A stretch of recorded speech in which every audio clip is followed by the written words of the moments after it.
नमस्कार मंडळी. दिवाळीचा सण म्हणजे आनंद, समृद्धी व प्रकाशाचा उत्सव. या 5 दिवसांच्या सणाची सुरुवात धनत्रयोदशीपासून होते. हिंदू पंचांगानुसार कार्तिक कृष्ण पक्षातील त्रयोदशीला धनत्रयोदशी साजरी केली जाते. दिवाळीचा उत्सव म्हणजे आनंद, प्रकाश आणि समृद्धीचा पर्व. या पंचदिवशी सणाची सुरुवात धनत्रयोदशी या पवित्र दिवसापासून होते. धन म्हणजे संपत्ती आणि त्रयोदशी म्हणजे 13वी तिथी. हिंदू पंचांगानुसार कार्तिक कृष्ण पक्षाच्या त्रयोदशीला धनत्रयोदशी साजरी केली जाते. या दिवशी आरोग्य, आयुष्य आणि धन यांचे पूजन करून दिवाळीच्या मंगल प्रारंभाची नांदी होते. यंदा धनत्रयोदशी येत्या 18 ऑक्टोबरला साजरी केली जाणार आहे. येत्या धनत्रयोदशीला प्रदोष काळामध्ये प्रत्येक कुटुंबाने अशी धनत्रयोदशी पूजा आवर्जून करा. धनत्रयोदशीची पूजा करणाऱ्या कुटुंबाला धनधान्य, सुख समृद्धी तसेच उत्तम आरोग्याची प्राप्ती होते. कारण धनत्रयोदशीला भगवान श्रीहरी विष्णूंचे 13वे अवतार असलेले भगवान धन्वंतरी अमृत कलश घेऊन समुद्र मंथनातून प्रकट झाले होते, अशी धार्मिक आख्यायिका आहे. म्हणून त्यांना देवांचे वैद्य तसेच आरोग्य आणि आयुर्विज्ञानाची देवता मानले जाते. या दिवशी गणपतीसह देवी लक्ष्मी, यक्षराज कुबेर यांची पूजा केली जाते, ज्यामुळे घरामध्ये धन समृद्धी येते. त्याचबरोबर घराच्या बाहेर यमदीपक लावल्याने अकाल मृत्यूचा धोका टळतो आणि दीर्घायुष्य प्राप्त होते असे मानले जाते. यंदा म्हणजेच 2025 या वर्षामध्ये शनिवार दिनांक 18 ऑक्टोबर 2025 रोजी सायंकाळी 7:16 ते 8:20 प्रदोष काळ आहे. या वेळेमध्ये आपल्याला गणपती बाप्पा, त्याचबरोबर धन्वंतरी, देवी लक्ष्मी आणि कुबेर यांची पूजा करायची आहे. आणि पूजा झाल्यावर आपल्याला आपल्या घरी म्हणजे घराच्या अंगणामध्ये दक्षिण दिशेला तोंड करून यमदीपक सुद्धा लावायचा आहे. तर आजच्या या व्हिडिओमध्ये आपण धनत्रयोदशीची अतिशय साधी, सोपी पण विधिवत पूजा कशी करावी आणि पूजा करताना कोणते मंत्र म्हणायचे, त्याचबरोबर यमदीपक कधी आणि कुठे लावायचा, उत्तर पूजा कधी करायची आणि ती उत्तर पूजा कशा प्रकारे केली जाते, अशी संपूर्ण माहिती पाहणार आहोत. त्यामुळे तुम्ही हा व्हिडिओ शेवटपर्यंत नक्की पहा. चॅनेलवरती नवीन असाल तर सबस्क्राईब करा आणि व्हिडिओला एक लाईक करून कमेंटमध्ये जय धन्वंतरी किंवा जय महालक्ष्मी असे नक्की लिहा. पूजा करताना पूजा करणाऱ्याचं तोंड एकतर पूर्वेला किंवा पश्चिमेला असलं पाहिजे किंवा देवांचं तोंड एकतर पूर्वेला किंवा पश्चिमेला असलं पाहिजे. या पद्धतीने आपल्याला पूजेतला पाट किंवा चौरंग मांडून घ्यायचा असतो. त्याच्यावर एक लाल रंगाचं आसन अंथरून घ्यायचं आहे. आता पूजेचे साहित्यामध्ये कोणकोणत्या वस्तू असाव्यात ते पाहूया. हळद, कुंकू, अक्षता आणि चंदनाचा गंध असला पाहिजे. एका वाटीत तांदूळ, रांगोळी, देवपूजेतला दिवा, 2 तांब्यामध्ये पाणी, नारळ, विड्याची पानं. दिवाळीमध्ये मातीचे सुगट आपल्याला लागतात. त्याच्यामध्ये सर्व प्रकारचे धान्य, गहू, तांदूळ, मूग, हरभरा असे वेगवेगळ्या प्रकारचे 5 किंवा 7 धान्य या सुगटमध्ये भरून ठेवायचे असतात. आपल्याला आपल्या देवघरातला श्री गणपती बाप्पांची मूर्ती, बाळकृष्ण आणि माता लक्ष्मी यांची मूर्ती आणि असेल तर श्रीयंत्र तुम्ही घेऊ शकता. तुमच्याकडे नसेल तर नाही घेतलं तरीही चालेल. काही पैसे आपल्याकडे असणारे, दागिने किंवा चांदीची, पितळेची भांडी तुमच्याकडे असतील तर तीही या दिवशी पूजण्याची पद्धत आहे. त्याचबरोबर आपल्याला कापूर लागणार आहे. एक फोटो ज्याच्यामध्ये श्री गणपती, माता लक्ष्मी, कुबेर आणि सरस्वती असतील असा फोटो तुम्हाला धनत्रयोदशीच्या दिवशी खरेदी करायचा आहे. जर तुमच्याकडे असेल, नसेल घेतला तरी नसेल तर तुम्ही घ्यायचा आहे. देवपूजेतलं ताम्हण, त्याचबरोबर या दिवशी पिवळ्या रंगाच्या फळांना, फुलांना मान आहे किंवा पांढऱ्या किंवा पिवळ्या रंगाची मिठाई देखील या पूजेमध्ये नैवेद्य म्हणून ठेवण्याची पद्धत आहे. बऱ्याच वेळा आपण आजारी पडतो तर आपल्याला आजीबाईच्या बटव्यातल्या अनेक गोष्टी कामात येतात, ज्याचा आपण प्रथमोपचार म्हणून वापर करत असतो. जसं की काही मसाल्याचे पदार्थ असतात किंवा घरगुतीचं काही वस्तू आपण औषधी जिन्नस म्हणून वापरतो, तर त्यांचीही पूजा या दिवशी आपल्याला करायची आहे. एक कणकेचा दिवा आपल्याला यमदीप म्हणून लावायचा आहे आणि बाकी 12 पंत्या आपण या दिवशी प्रज्वलित करणार आहोत, ज्याच्यामध्ये आपल्याला तेल आणि कापसाची जोडवात घालायची आहे. पूजेला सुरुवात करण्या अगोदर सर्वात पहिल्यांदा आपल्याला तेलाचा दुहेरी वातीचा दिवा लावून घ्यायचा आहे. त्याच्या खाली अक्षता ठेवून आपल्याला पूजा करायची आहे. आता या दिव्याची पण आपल्याला पूजा करून घ्यायची आहे. दिव्याला आपल्याला हळदी, कुंकू वाहून गंध लावून घ्यायचा आहे आणि फुलं अर्पण करायचे आहे. त्यानंतर आपल्याला म्हणायचं आहे शुभं करोति कल्याणम आरोग्यम धनसंपदा शत्रुबुद्धी विनाशाय दीपज्योती नमोस्तुते. अशा पद्धतीने दिव्याची पूजा झाल्यानंतर आपण पुढच्या पूजा मांडणी कशी करायची ते पाहूया. संपूर्ण पूजा मांडून झाल्यानंतर आपण नियमानुसार प्रत्येक देवी देवतेची विधिवतपणे पूजा करून घ्यायची आहे. तर पहिल्यांदा आपल्याला कलश भरून घ्यायचा आहे. मंगल कलश तुम्ही धन्वंतरी देवाच्या हातात बघितलेला असेलच, तर मग त्याचंच प्रतीक म्हणून आपण इथे एक तांब्या घ्यायचा आहे. तांब्याची जी बाजू आपल्याला समोर दिसणार आहे, तर तिथे आपल्याला कुंकवाच्या गंधाच्या मदतीने स्वस्तिक काढून घ्यायचं आहे. स्वस्तिक परिपूर्ण काढायचं, ज्याच्यामध्ये आपल्याला 4 गंधाचे टिपके, त्याचबरोबर कडेने रिद्धी सिद्धीच्या रेषा देऊन घ्यायच्या आहेत. आणि मागची जी बाजू येणार आहे तिथे तुम्ही सरळ हळदी कुंकवाची बोटं ओढून घेतली तरी चालेल. आता या तांब्यामध्ये आपल्याला स्वच्छ पाणी ओतायचं आहे. पाणी ओतल्यानंतर याच्यामध्ये आपल्याला काही द्रव्य टाकायचे आहेत. जर कळशामध्ये ज्या वस्तू टाकल्या जातात त्यांना द्रव्य असं म्हटलं जातं. त्यामध्ये एक नाणं, त्याचबरोबर सुपारी, हळदी कुंकू, अक्षता आणि एक फूल आपल्याला टाकावं लागतं. या सगळ्या गोष्टी टाकून झाल्या की त्याच्यामध्ये आपल्याला एकतर 5 नागवेलीची म्हणजे खाऊची पानं, ज्याला आपण विड्याची पानं म्हणतो, तर ती लावायची, किंवा 5 आंब्याची पानं लावून घेतली तरी सुद्धा चालणार आहे. त्यानंतर आपल्याला कलशावर नारळ ठेवायचा आहे. तर नारळाच्या सर्व शेंड्या असल्या पाहिजेत अशाच पद्धतीचा नारळ हा घ्यायचा आहे. नारळाची शेंडी म्हणजे नारळाचा जो देठाचा भाग असतो तो आपल्याला वरती करायचा असतो. आपल्या डाव्या हाताला म्हणजेच देवांची जी उजवी बाजू येईल अशा पद्धतीने कलशाची मांडणी करायची आहे. त्याच्यासाठी मुठभर तांदूळ चौरंगावर ठेवायचे आहेत. ते व्यवस्थितपणे पसरवून घ्यायचे आहेत, म्हणजे कलश हलणार नाही. त्याच्यानंतर आपल्याला हा मंगल कलश व्यवस्थितपणे मांडून घ्यायचा आहे. त्यानंतर आता आपण पूजेसाठी संकल्प करायचा असतो. पूजा सणावारांची असो किंवा व्रत वैकल्यांची, त्यामध्ये संकल्प करणं हे फार आवश्यक आहे. संकल्प करताना आपण ती पूजा कशासाठी करतोय, ती करण्यामागचा खरा उद्देश काय आहे, त्याचबरोबर ती पूजा निर्विघ्नपणे पार पडावी यासाठी देवाकडे प्रार्थना करत असतो. त्यामुळे संकल्प हा अवश्य करावा. आपल्याला काय करायचं आहे, आपल्या उजव्या हातावर डाव्या हाताने पाणी घ्यायचं आहे आणि हे पाणी पिताना पहिल्यांदा मंत्र म्हणायचा आहे, ओम केशवाय नमः. त्याच्यानंतर दुसऱ्यांदा पाणी घ्यायचं आहे, तेही प्राशन करायचं आहे. मंत्र म्हणायचा आहे, ओम नारायणाय नमः. तिसऱ्यांदा सुद्धा पळीने उजव्या तळहातावर पाणी घ्यायचं, मंत्र म्हणायचा ओम माधवाय नमः आणि ते पाणी पिऊन घ्यायचं आहे.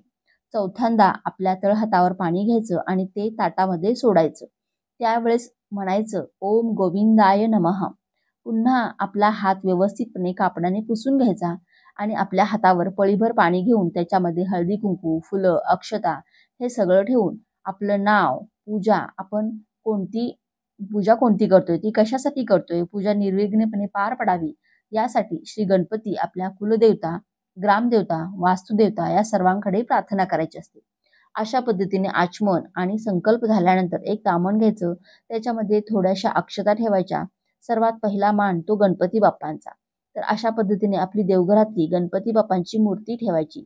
ज्याच्याकडे गणपती बाप्पांची मूर्ती नाहीये त्यांनी त्याऐवजी सुपारीलाच गणपती बाप्पा म्हणून पूजलं तरीही चालेल. मग तुम्ही सुपारीला सुद्धा याच पद्धतीने स्नान घालून घेऊ शकता.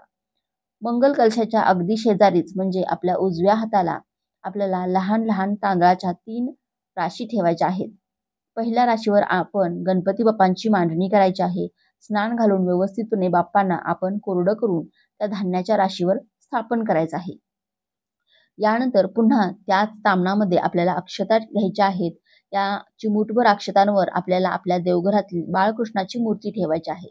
धनत्रयोदशीच्या दिवशी प्रदोष काळामध्ये आपल्या देवघरातील बाळकृष्णाची मूर्ती ती बाळकृष्ण म्हणून न घेता ती किंवा भगवान श्रीहरी विष्णू किंवा श्रीकृष्ण म्हणून न घेता आपल्याला भगवान धन्वंतरी आहेत, जे भगवान श्रीहरी विष्णूंचे 13वे अवतार म्हणून ओळखले जातात. तर साक्षात भगवान धन्वंतरी ते छोटे बाळकृष्ण आहेत, म्हणून आपण त्यांना स्नान घालून पूजायचं असतं.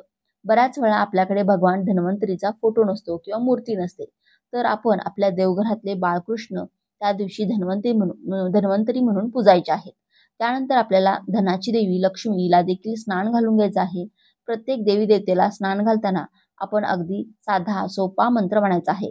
पंचामृतम स्नानम समर्पयामी, सुधामूर्तम स्नानम समर्पयामी. किंवा तुम्ही ज्या देवी देवतेला स्नान घालताय त्यांचं नाम त्यावेळेस मनातल्या मनात घेतलं तरीही चालेल. आता तुमच्याकडे श्रीयंत्र असेल तर त्यालाही स्नान घालून घ्यायचं आणि माता लक्ष्मीला देखील स्नान घालून घ्यायचं. जे श्रीयंत्र असतं ना तर ते भगवान श्रीहरी विष्णू आणि माता लक्ष्मी यांचं आसन मानलं जातं आणि याला सुद्धा देवपूजेमध्ये अतिशय महत्त्वाचं स्थान आहे. म्हणून आपण त्यांची ही पूजा या धनत्रयोदशीच्या किंवा दिवाळीच्या लक्ष्मीपूजनाला आवर्जून करत असतो. आता तिसरी जी तांदळाची छोटीशी रास आहे तिथे आपल्याला श्रीयंत्र ठेवायचं आहे आणि त्याच्यावर माता लक्ष्मीची मूर्ती आपण ठेवणार आहोत. आता जो फोटो आहे त्याच्यामध्ये श्री गणपती बाप्पा आहेत, माता लक्ष्मी आहे, कुबेर देवता आहेत, त्याचबरोबर सरस्वती देवीचा देखील फोटो आहे. असा फोटो पूजेमध्ये मांडायचा आहे. आता त्याच्यावर आपण फुलांनी पाणी शिंपडायचं आणि स्वच्छ कापडाने हा फोटो देखील आपल्याला पुसून घ्यायचा आहे. आता गणपती बाप्पांना हळदी कुंकवाचा, चंदनाचा गंध लावला तरीही चालतो. धन्वंतरी देवाला आपण गुलाल लावू शकतो किंवा मग चंदनाचा गंध लावायचा आहे आणि आपल्याला देवी लक्ष्मीला हळदी कुंकू गंध लावून घ्यायचा आहे. इथे आपण फोटोला सुद्धा नियमानुसार जे गंध त्या देवी देवतेला लावणे आवश्यक आहे त्यानुसार लावून घ्यायचा आहे. कुबेर देवतेला देखील आपण चंदनाचा गंध लावून घ्यायचा आहे. आता ही जी माळा आहे तर ती माळा म्हणजे आपण फुलांच्या माळा ज्या आहेत तर त्या आपण फोटोला लावायच्या आहेत किंवा व्हायच्या आहेत. आपल्याला धनत्रयोदशीच्या दिवशी पिवळ्या रंगाच्या फळा फुलांना मान द्यायचा असतो किंवा पिवळ्या रंगाचं एक आगळं वेगळं महत्त्व आहे. पिवळ्या रंगाची फुलं त्याचबरोबर तुळशीपत्र देखील व्हायचं आहे. देवी लक्ष्मीला गुलाबाचं फूल किंवा शेवंतीचं फूल वाहिलं तरीही चालेल. धनत्रयोदशीच्या दिवशी आपल्याला 2 विड्याची पानं ही जास्तीची घ्यायची असतात. त्यातला एका पानावर आपल्याला हळद पसरून ठेवायची असते आणि एका पानावर कुंकू आणि त्याच्यावर आपल्याला शुभ आणि लाभ कोरायचं असतं. तर तुम्ही फक्त एक सौभाग्याचे प्रतीक म्हणून या विड्याच्या पानावर थोडं थोडं हळदी कुंकू अशा पद्धतीने पसरवून ठेवायचं आहे. विड्याची पान देखील औषधी आहे तर तुम्ही अगदी 1 किंवा 2 ठेवली तरीही चालेल आणि त्याच्यावर ज्या काही औषधी जिन्नस आपल्याकडे असतात जसं की तुळशीचं पान, कडुलिंबाची पानं, मसाल्याचे पदार्थ, त्याच्यामध्ये दालचिनी, हळकुंड, लवंग, सुंठ, वेलदोडे तर जेही असेल याच्या व्यतिरिक्त अजून सुद्धा बऱ्याच औषधी गोष्टी आपल्याकडे असतात तर त्या जेवढ्या आपल्याला याच्यावर मांडता येतील तेवढ्या मांडायच्या आहेत. गणपती बाप्पांसाठी आपल्याला हरभऱ्याची डाळ, गूळ आणि खोबरं हा नैवेद्य या दिवशी ठेवायचा असतो. पैसे, दागिने देखील मांडायचे आहेत. दिवाळीमध्ये आयुर्वेदिक सुगंधी उठण्याने आपल्याला स्नान करायचं महत्त्व आहे. त्यामुळे तुम्ही उठणं देखील या पूजेमध्ये ठेवून त्याची पूजा करू शकता. कळशाला हळदी कुंकू, फुलं, अक्षता वाहायच्या आहेत. धूप दीपाने ओवाळून एका हाताने घंटी वाजवत ओम कलश देवताभ्यो नमः म्हणत पूजा करून घ्यायची आहे. यानंतर वक्रतुंड महाकाय सूर्यकोटी समप्रभ निर्विघ्नं कुर्मे देव सर्व कार्येषु सर्वदा असं म्हणून गणपती बाप्पांना देखील धूप दीपाने ओवाळून घ्यायचं. त्यानंतर आपल्याला धन्वंतरी देवाची पूजा करायची आहे. त्यांना देखील धूप दीपाने ओवाळायचं, मंत्र म्हणायचा ओम धन्वंतराय नमः. त्याच्यानंतर आपल्याला उत्तम आरोग्यासाठी प्रार्थना देखील करायची आहे. त्याच्यानंतर म्हणायचं सर्व मंगल मांगल्ये शिवे सर्वार्थ साधिके शरण्ये त्र्यंबके गौरी नारायणी नमोस्तुते. या देवी सर्वभूतेषु श्रीलक्ष्मी रूपेण संस्थिता नमस्तस्ये नमस्तस्ये नमस्तस्ये नमो नमः. सर्व देवी देवतांची पूजा झाली की लगेचच आपण आपल्याकडे असणाऱ्या धनाची ज्याची मांडणी आपण पूजेत केलेली आहे जसे की दागदागिने असतील, तांब्या पितळ्याची भांडी, चांदीची भांडी किंवा सोन्याचं काही असेल तर ते, त्याचबरोबर आपल्याकडे जे पैसे असतात तर त्या सर्वांची हळद कुंकू, फुलं, अक्षता वाहून पूजा करायची आहे. आणि पूजा मांडणीच्या समोरच पाण्याने एक चौकोनी मंडल काढायचा. एक तांब्याचा तांब्या स्वच्छ पाण्याने भरून ठेवायचा आणि त्याच्यामध्ये पिवळ्या फळांचा किंवा पांढऱ्या मिठाईचा नाहीतर पिवळ्या रंगाच्या मिठाईचा नैवेद्य दाखवायचा आहे आणि नैवेद्याभोवती देखील पाणी फिरवून घ्यायचं, नमस्कार करायचा आणि देवाकडे प्रार्थना करायची की आमचा हा साधा भोळा नैवेद्य तुम्ही स्वीकार करावा. यमदीपदान कसं करायचं तर यामध्ये एक तर 13 कणकेचे दिवे बनवले जातात किंवा एक दिवा बनवून त्याच्या दोन्हीकडे एक पिठाचा बळी ठेवला तरीही चालतं. आपल्या गव्हाच्या कणकेमध्ये मीठ न टाकता फक्त हळद टाकायची आणि पोळ्यांना आपण जसं पीठ मळून घेतो तसंच मळून घ्यायचं. या दिव्यामध्ये तेल, मग आपण ते मोहरीचं वापरलं किंवा आपलं साधं जे तेल असतं ते वापरलं तरीही चालतं. साधं तेल वापरलं तर तुम्हाला याच्यामध्ये मोहरी देखील टाकता येईल. तर मग तेल टाकायचं आहे. एकेरी वात त्या तेलामध्ये ठेवून आपल्याला हा दिवा प्रज्वलित करायचा आहे. आणि याच्या साईडने आपण जे पिठाचे मुटके बनवलेले आहेत तर त्यांना बळी म्हटलं जातं. तर या सर्वांना फुलं व्हायची, हळदी कुंकवाचा किंवा कुंकवाचा गंध लावायचा, त्याच्यानंतर बत्तासे, लाह्या देखील त्यांना अर्पण करायच्या आणि हा दिवा आपल्याला दक्षिण दिशेला तोंड करून लावायचा आहे. त्यावेळेस आपण यमाकडे प्रार्थना करायची आहे की हे यमराजा, माझ्या सर्व कुटुंबियांना उत्तम आरोग्य दे, अकाल मृत्यूचं भय माझ्या संपूर्ण कुटुंबावरून टळू दे आणि हा दिवा म्हणजे या दिव्याची वात दक्षिण दिशेला आली पाहिजे. अशा पद्धतीने तो दिवा बाहेर ठेवून द्यायचा आहे.